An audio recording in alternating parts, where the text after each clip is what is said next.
Comedy shouldn't have a political party. It should just be a party. But cancel culture has ruined it because liberals, well, they ruin everything. A couple weeks ago, comedian David Lucas made this joke about George Floyd and BLM, and let's just say it did not go over well. Oh, man, all these white people at my show.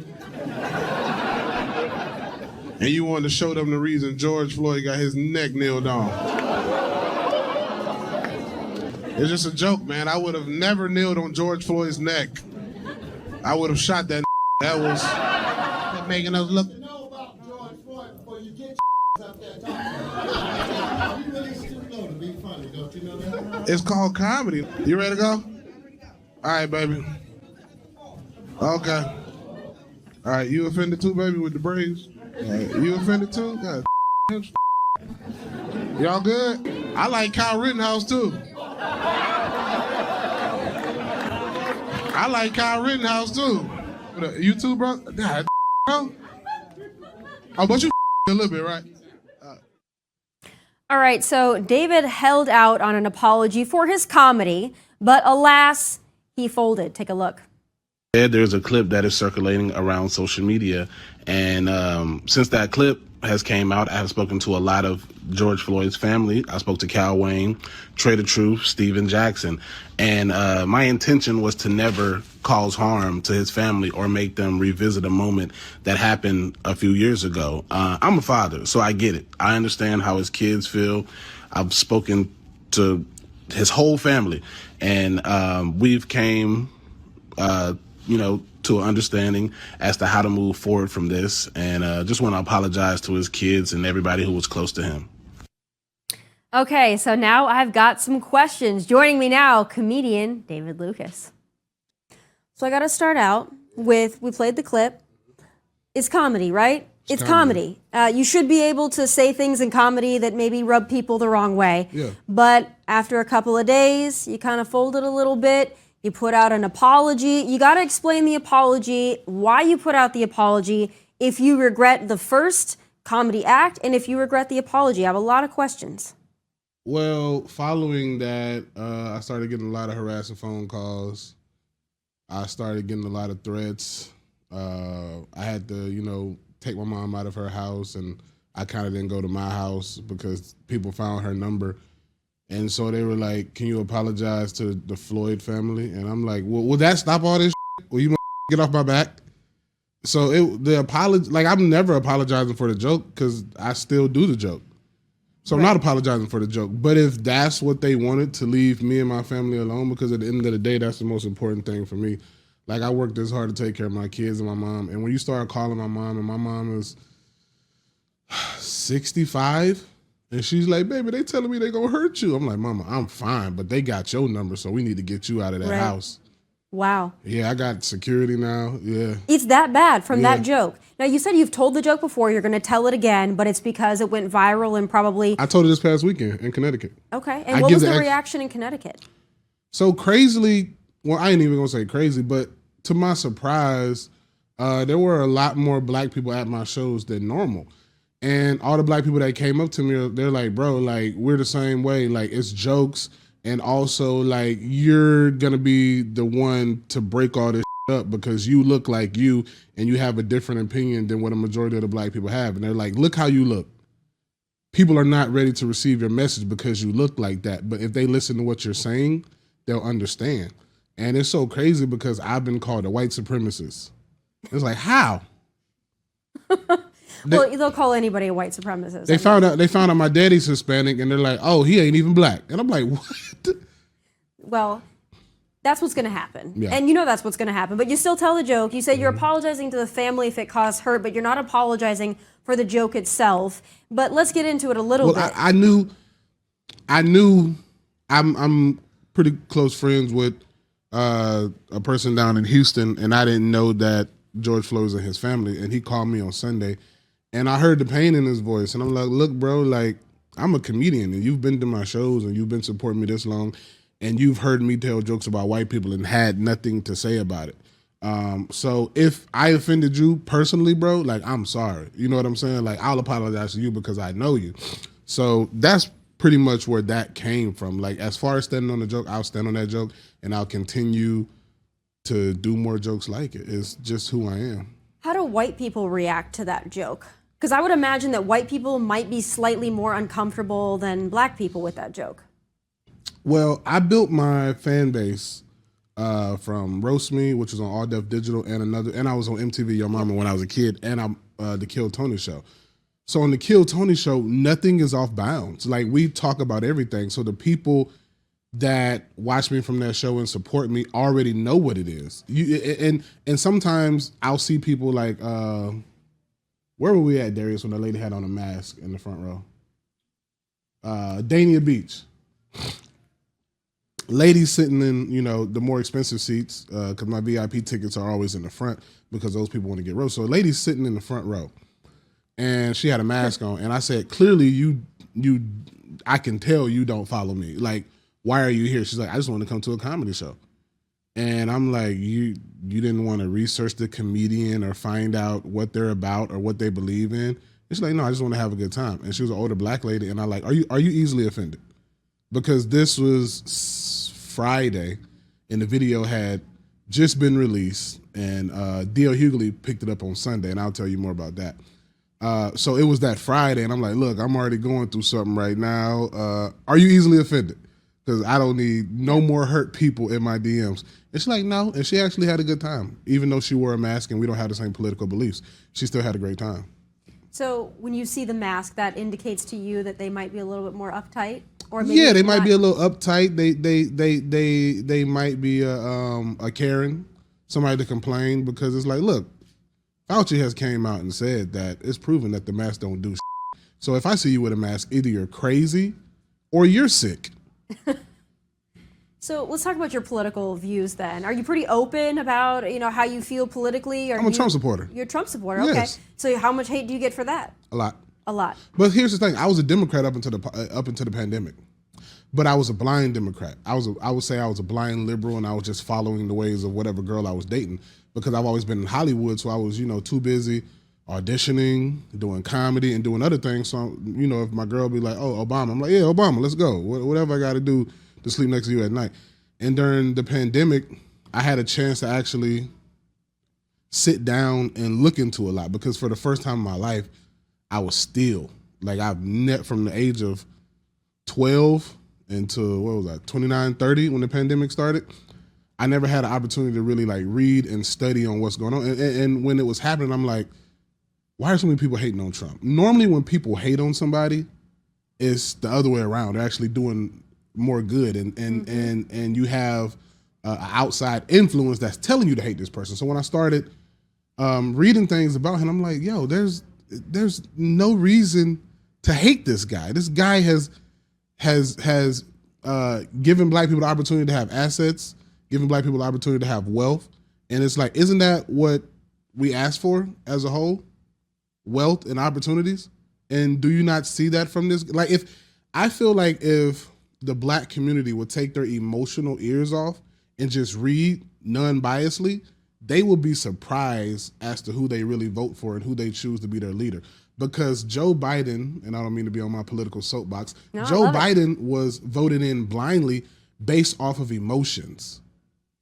And then for someone to come on a radio show and say, if you don't vote for me, you ain't black. No, I'm not voting for you because you're an idiot. First of all, and you're too old to run you don't even know where you're at half of the time, and you should be in a nursing home with somebody hiding your medicine in your applesauce. That's how I feel about Joe Biden. That's how most people feel about Joe Biden. But I'm wondering, though, do you think it's going to change this next election? There's been a lot of talk about Trump might be able to actually get more of the black vote this time. There's more people waking up. They don't hate Donald Trump as much as they used to. They identify with some of his struggles he's been through legally. Do you think that that's overblown, or do you think more black people like yourself are going to say, hey, listen, let's give this guy another chance because we liked our lives under Donald Trump? I'm from Georgia. Okay. And people look at Georgia, I was raised there, and people look at Georgia as being a black state, but that's just Atlanta. And that's a small percentage of the rest of the state of Georgia. So when they told me Georgia was flipped, I'm like, no way possible. I hang around too many black Republicans. How you tell me that Georgia got flipped? Like, I really didn't believe it. But I think people are wise. And even during 2020, I was in LA, and I saw a lot of Trump supporters. And there are also a lot of Trump supporters who me and you both know collectively that can't speak out because they don't want to lose their way of life. Right. Or they don't want the scrutiny that comes with supporting a madman or whatever they think he is. But if Biden wins, I believe that this country is going to be set back. Because, I mean, what's the Haitian lady name that he has as a correspondent? Oh, Karine Jean-Pierre? Nobody in his cabin knows what the fuck they're doing. I don't even know if I can say that. But nobody in his cabin knows what the hell he's doing. And it makes it look bad as a whole. And that's what happens when you don't when you don't give people jobs based on skill and you start doing this inclusion BS. When you just try to be, have inclusion to make sure we get a black person in or to make sure we get an Asian person in or to make sure we get a gay person in. And then it's like, well, who's good for the job? I don't care if they're rainbow. Right. Like with my company, who's the best for the job? I have a very diverse company. You know what I'm saying? I don't just vote hire somebody because they're white or hire somebody because they're black. Like, let me see your work. What can you do? What do you think of Kamala? Because some would say that perhaps she got that position to check a box. Does the black community like Kamala? I'm not sure many people do, but is she resonating with the black community? I think they like her memes. I think they like her saying she puts hot sauce in her purse. And I think Hillary said that, actually. Oh, was it Hillary? What? No. How did Kamala pander? She said she smoked weed, which we kind of debunked. She said she smoked weed. And something about Tupac, right? Listening to Tupac and Snoop. And then I knew the DNC was a joke when they had Kamala as his running mate. And if I'm not mistaken, in the prior election, didn't she call Joe Biden a racist? Yeah, and during the debates. Yeah. So it's like, how is this your running mate? Yeah. Well, remains to be seen what they're going to do. As far as Joe and Kamala, Joe seems like, as you mentioned, he can't really do this much longer. And they can't hide it much longer. Right. So it's going to be something. I have a feeling that my former governor, your former governor, Gavin Newsom is going to be the guy. I don't know how they get around Kamala for that. But, you lived in California. Do you think the state's doing well? No.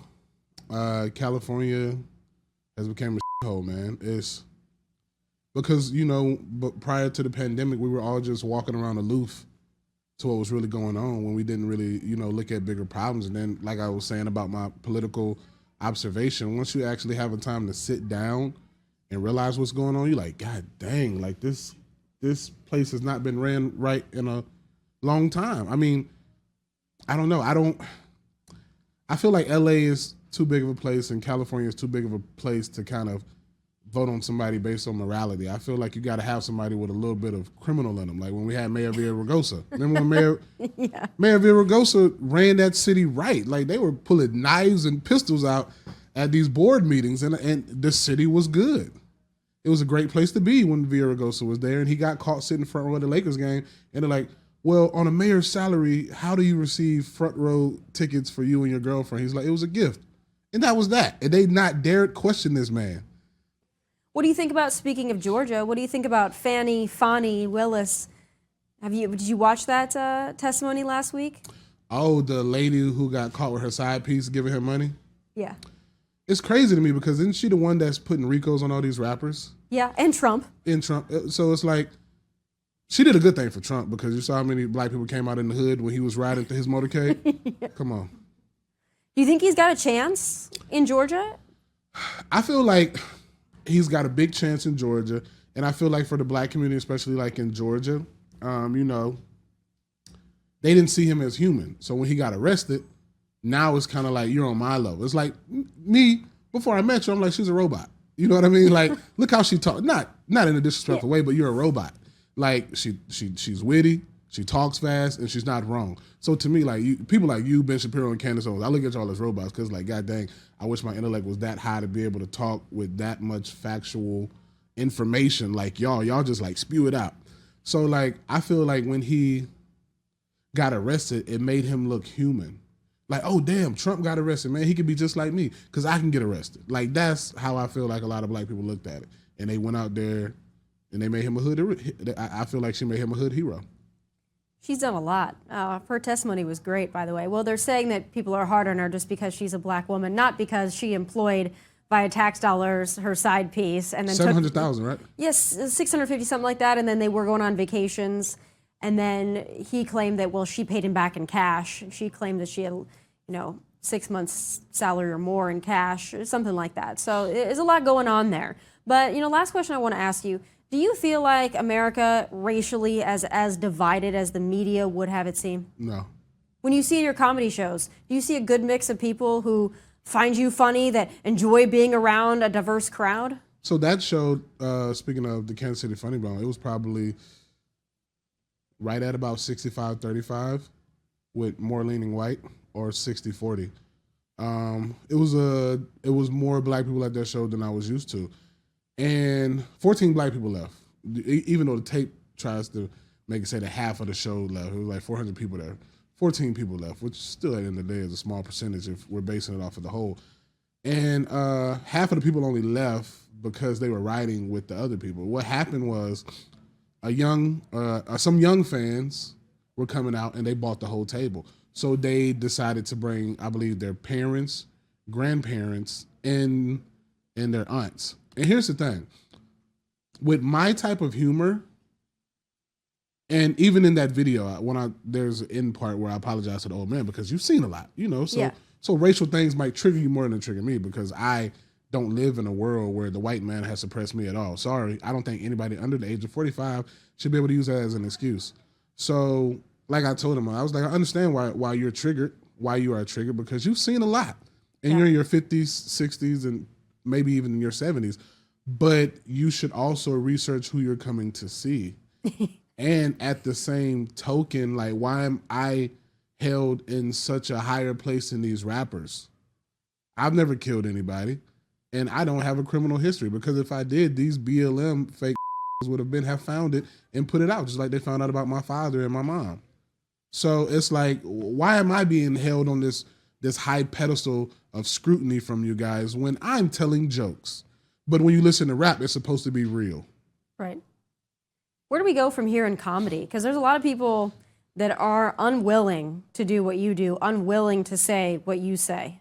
I'm going to stand on this hill forever. And I've had a lot of great opportunities that have also came from this. So I'm not afraid. I have a great support system. Me and all my friends, we need to get you down to Austin. We have our own community down in Austin where we can go, where the phones are locked up, so a comedian can be more free. And I'm about to start that at my shows. Yeah. Well, they do it here at Zanies, so please let me know when you're at Zanies, because I'd love to come see you. I'm sure a lot of people in Nashville would, so please let us know when you're back. I have a great fan base in Nashville. Shout out to y'all. Shout out to you. I was here watching the Titans game in December, like Christmas Eve or Christmas Eve. And when I went there, it was like I was one of the football players. Well, we love it. We hope you come back. Thank you for coming and spending some time. Thank you for being fearless. And do you want to hear about how Yes, I do actually. Please.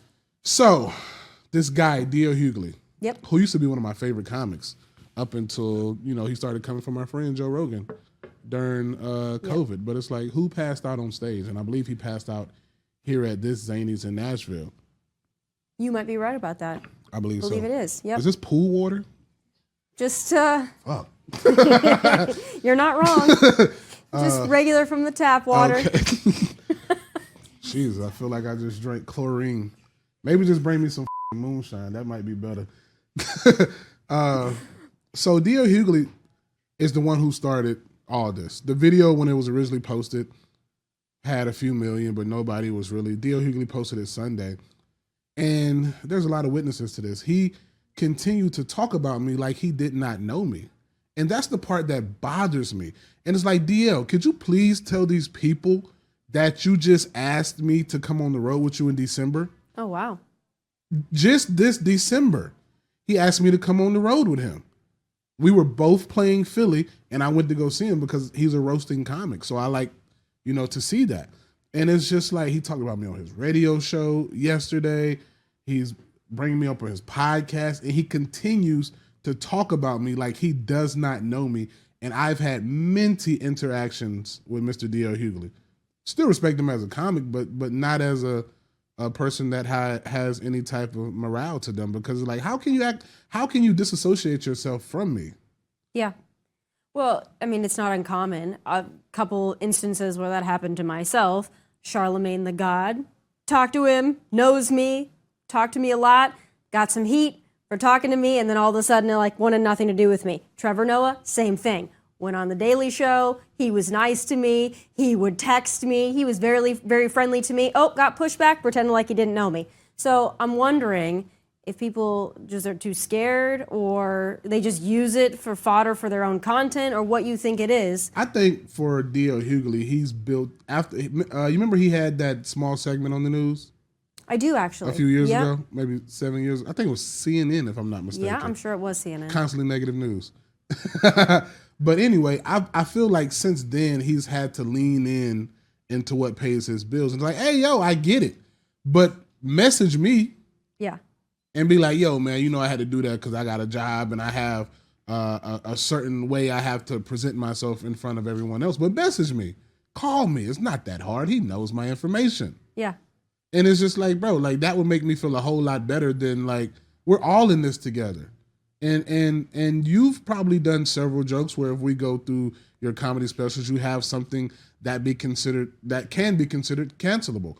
And it's like, I'm a young comic. I've only been headlining for 2 years. Will I feel the same way about that joke in 20 years? Who knows? But right now, it's my joke. And I think it's clever. And I hate that y'all didn't see the full version. Y'all saw like a snippet. Well, I would love to see the full version when you come back to Nashville. Absolutely. When we get the magician out of there and you can perform as Hades. But we appreciate it. Sorry for the pool water. You know, we're on a budget, so. No, you're not on a budget. We are on a budget. You can't tell me on a budget. I'm looking at that ring. Jesus Christ. Well. It's nice. Thank you. I appreciate it. Yeah. Well, thank you for being here. Thank you for bringing your squad through, and please do let us know when you're back. Absolutely. And we'd love to come see you. Absolutely. You're amazing. Thank you so much. You don't seem as racist as everybody told me you were going to be. Oh, well, hey, listen, I'll take it. I'm just joking. I will take it.